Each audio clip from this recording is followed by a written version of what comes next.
Morena, everybody. I hope you guys are doing well. Thursday, we're up to Thursday. First of all, apologies for the confusion over where to submit your work over the last couple of days. I was confused myself and hadn't realized you still had access to the due workbox once I removed it from what I could see. So some of you submitted your work on Google Classroom and some of you did it in due work, and some of you probably have yet to do it. But more of you had done it than I had thought. So I hope you're keeping up. We've got to look at these scenes. They're really interesting, the way that the director creates such clear understanding and the way he uses all kinds of film techniques to do that. Angles, different kinds of shots, sound, dialogue, all those things. And it's quite interesting. I think it's interesting seeing how he fits it all together to make such a clear and interesting film. So please stick with me as we look through all these scenes. Okay, so reminder about our Zoom session tomorrow at 11:30 a.m. I hope you appreciate it, that it's not too early, and it's a really nice chance for us to get together at the same time, at the same place, and we'll do a Truman Show Kahoot live, and it'll be a bit more competitive than just kind of doing it in your own time, and we might have a chance to, it's just nice to see each other, I think. So please do join for that. It'll be very straightforward. You'll need to just go down to your Zoom heading, which will be open. The moment I've made it small, but it'll be open, and you'll have a button to click on just saying join, and I'll send an email reminder for that for tomorrow at 11:30. Okay, so today we are going to go over the boat scene and the Meryl's arrival scene, and just go over some of those answers. And remember that last time I spoke to you, we were talking about this idea that reality TV is exploitative, which you may not watch reality TV anymore. You guys may never have done that, but it's still out there, and I really want you to be thinking about terms of us being audiences consuming what we see, and making choices about what it is that we support by watching. Okay, so audiences are complicit in that exploitation. Let's have a look at the answers. So what camera movement was this? It was a panning shot. The shape of the lens was fisheye, focuses our eyes on the middle of the center of the screen, which is the subject, and it reminds the viewer cleverly all the time that he's being watched by the TV audience as well as by the real life audience.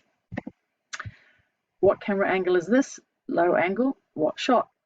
Long shot, and it's actually I've put fisheye, but it's not. It's the vignette again, just to really emphasize that the audience is there watching. What's the effect?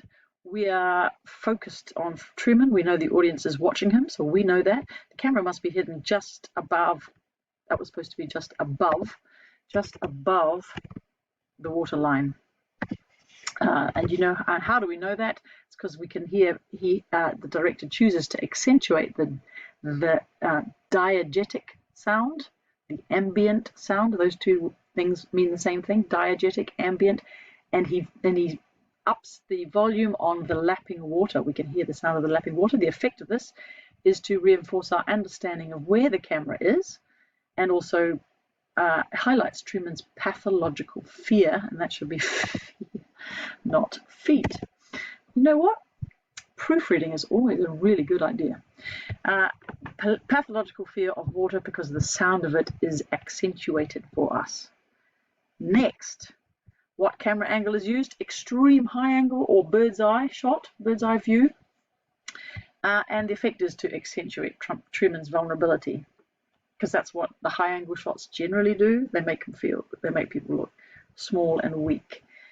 What's interesting about the mise en scene? Remember, this term means the carefully chosen design of a shot. What's actually been included in it, and it's been carefully designed, this one, to express Truman's terrifying situation. So for us walking along a jetty like that, with water on either side and a sunken boat, no big deal at all. But for Truman, because of this shot, and he's standing there, we're looking down at him, we can see that for him it's terrifying. He's on a narrow path with water on both sides. He could easily fall, and we are shown this sunken boat. Some of you thought that it was actually the sunken boat that his father drowned in, but it's not, because it's not big enough, and also the boat didn't actually sink. The father just fell out and then drowned. So but the significance of it is that it reminds Truman of that terrible event of his father's death, for which he is continuing to be subtly made to feel responsible. If you remember that scene where his mother said, "I don't blame you, Truman." They're always working on his guilt and making the whole traumatic event worse and worse by kind of scarring him with guilt and as well as everything else, as well as grief. Okay, so those are those scenes. Now, so we've talked about this.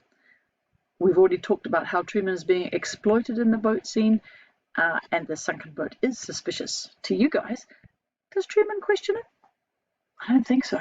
This is a good example of how controllable Truman is at this point in the film and most of his life. He has been content to take what he sees as reality, as we generally do.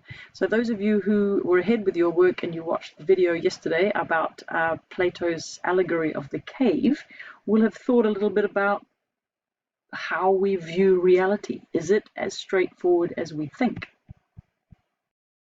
But that theme is the theme that you're going to do a little bit later today, and you're going to look at some shots on the beach and think about the reality of what Truman is presented with. Before we do that, we're going to look at advertising. So, the Truman Show explores advertising, and we've talked a bit about that. And I want you to think for a second, how vulnerable and susceptible are you to advertising? How important to you is it to be wearing your favorite brand? Are they sucking you in, those advertisers? Advertising does invade our lives. I talked about that the other day. And it can turn us into product peddlers ourselves, because there's this kind of social pressure to have the right shoes, to have the right t-shirt, to wear the right brand. Oh, that's a cool brand. That's not such a cool brand. That's second tier. That's top tier in terms of advertising brands. I am sure you are familiar with what I'm talking about. And so this film makes us think about the way advertising invades our lives. Is it a good thing? Do we need to be concerned? There's a lot of warnings in this film.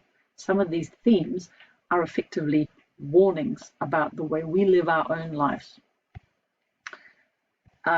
So like Meryl, many of us will find ourselves defending our favorite brands or product against others. For instance, this might be out of date by now, since this slide was made, but I know that guys get into great arguments about different consoles and all that kind of stuff. What's the better one? I've got no idea about all that kind of stuff, but probably I am susceptible to advertising of another kind, although I'm not much of a shopper, so I'm not sure. Anyway, back to business. Let's look at the answers to the next lot of slides, which are about advertising and Meryl and what she's up to in this film.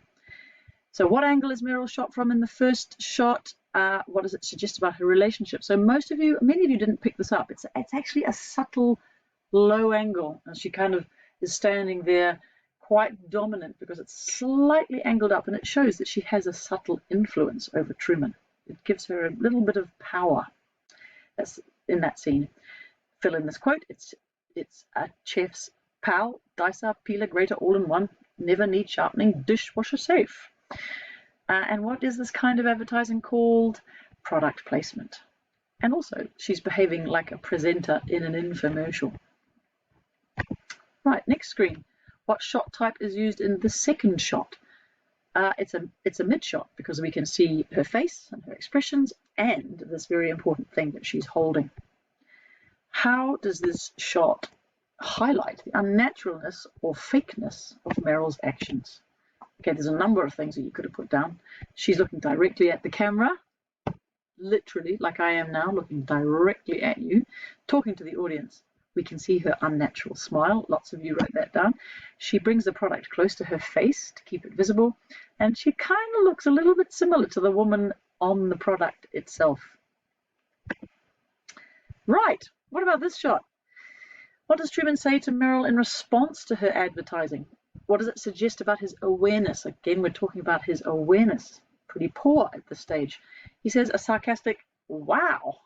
It suggests he's just humoring her and keeping her happy, which he seems to do quite a bit.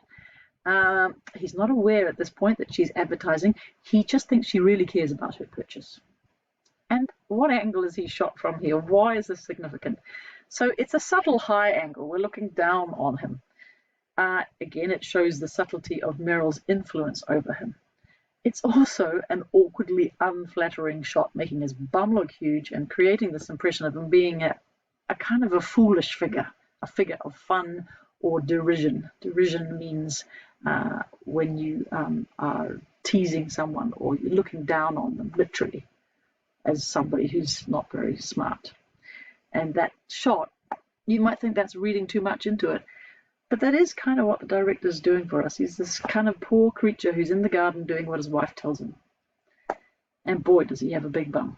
Okay, so now I've got 3 questions to put in front of you for a second, and I'd quite like you just to pause your video for a few minutes and read those.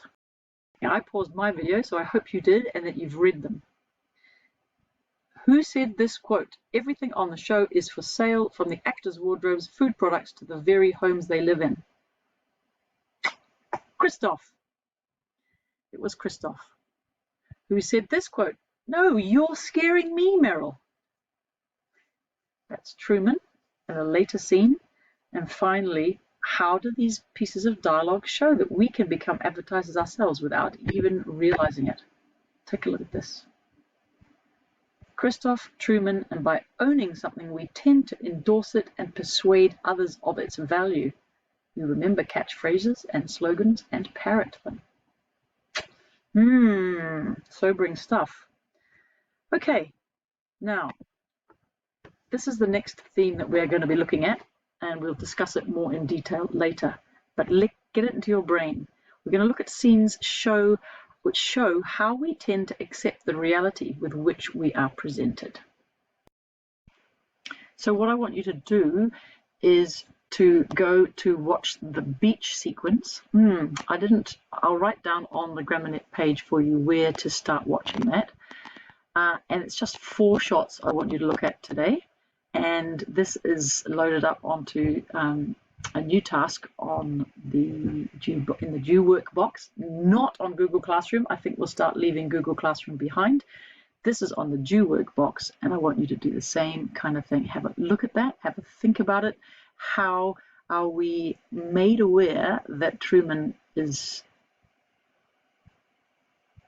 well, you have a think about it. Okay. That's enough from me for today, and please keep up with these screencast lessons and the work that you do. And over the weekend there'll be some kind of written work, not an essay yet, but some kind of commentary that shows me that you are understanding this film. Okay, have a good day.